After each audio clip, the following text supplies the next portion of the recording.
Here we go with episode 9 of Peeling the Banana. This week we're talking about the rules of composition. The rules of composition are really more like guidelines. Whether you're shooting with a DSLR, your phone camera, or an old film camera, all photographers can benefit from learning some of these guidelines.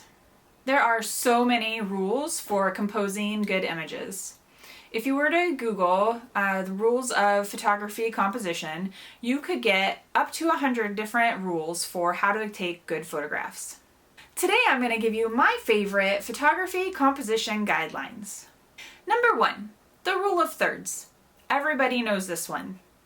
The rule of thirds breaks up your photo space into 9 even spaces. With the rule of thirds, if you place your subject along one of the intersecting lines, you are going to create a visually pleasing image.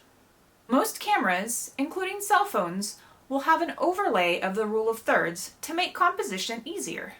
The rule of thirds is one of the easiest composition rules for people to learn and put into practice. So, according to the rule of thirds, you should never place your subject directly in the middle of the frame. Which brings me to rule number 2. Center your subject.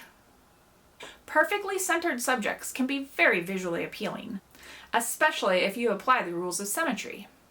If the area surrounding your subject is vertically symmetrical, you are well on your way to having a very nice image. Now for rule 3, the golden ratio. The golden ratio has been used in art long before photography was around. It can be visualized in a couple of ways. One is using the Fibonacci spiral, and the other is with a grid that looks very similar to the rule of third, but the proportions are slightly different. Number 4, leading lines.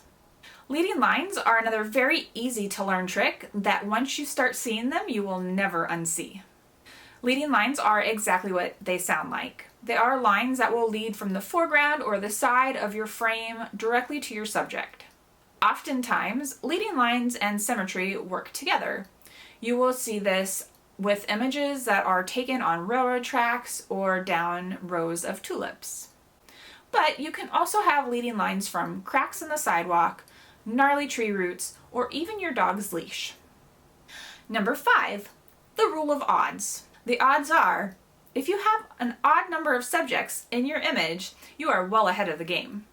So, to my fellow 3 dogs owners, nice job. There's some weird things that happen with the human brain. If you have an even number of things in an image, your brain automatically starts looking for ways to break them up into groups. Odd numbers help keep this from happening. Number 6, the rule of space. No, not that kind. The rule of space reminds you to give your subjects room to move within the frame. If your subject is walking or looking towards the right, you want to make sure that most of your negative space is in front of your subject. If you put the space behind your subject, it's going to give a certain amount of visual tension to the image, which isn't necessarily a bad thing, you just need to know that it's going to happen. Number 7, fill the frame. I think a lot of photographers do this without realizing that it's one of the rules of composition. They just know it looks good. If you fill the entire frame with your subject, whether that's a face, a bed of flowers, or a repeating pattern, it has great visual appeal. Number 8, foreground and depth. The real world is more than just a face. So, by adding some visual interest to the foreground of your image, you can create depth to a 2D world and take a ho-hum image into something that is truly eye-catching. Number 9, using framing. This one can go hand in hand with foreground.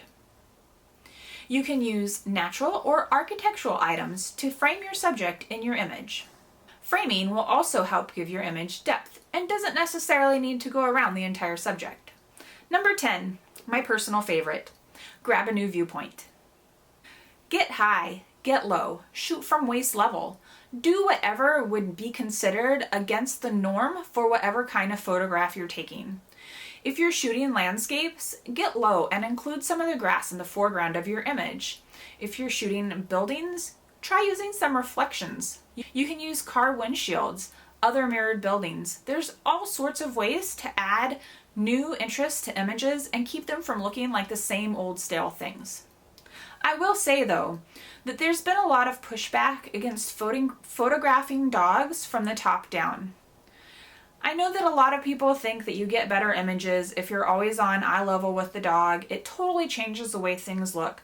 But the reality of the matter is that we look at our dogs 95% of the time from the top down. So if you're shooting photos from that angle, it's going to be the view that you always see and probably going to have a little bit of the tug on the heartstrings. And as always, rules are definitely made to be broken. Like I said in the beginning, these are more guidelines than hard, fast rules.